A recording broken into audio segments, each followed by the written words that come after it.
Some people may tell you that getting a tattoo doesn't hurt much. All I can say is, it does. Having someone draw on my back with sharp metal needles was painful enough.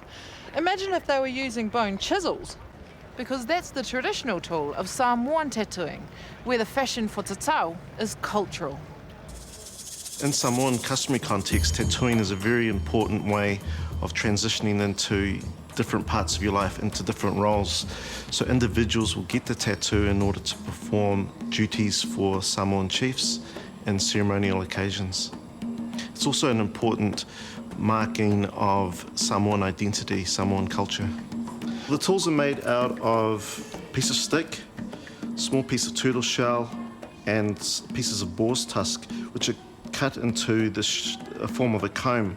They dip this into some ink, some pigment made from the soot of a candle nut, and they'll use this stick here to tap the pattern or the ink into the skin. In Samoa, the main styles of tatau which are important are the pea for men and the malu for women. There are other forms such as the taulima, and these days in New Zealand, full chest pieces, shoulder pieces, and back pieces, they're all becoming more popular.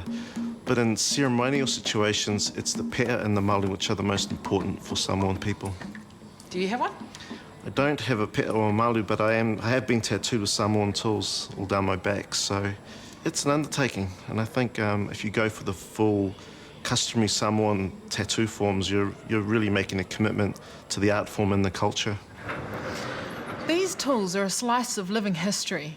Similar ones are still being used by tufunga tatau in Samoa and Aotearoa.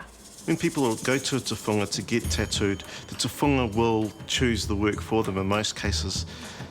There is a certain structure that they use, say for the pea, for example, but how the tufunga fills in that structure is up to him. So he has a lot of freedom within some widely shared basic structures.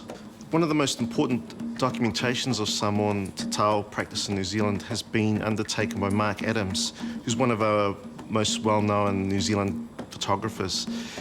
Since the 1970s, he has had a close relationship with certain leading tattooists, and he's created a massive body of work that shows tattooing being done in people's living rooms, their garages, in a very different set of situations and circumstances than they would have been done in Samoa.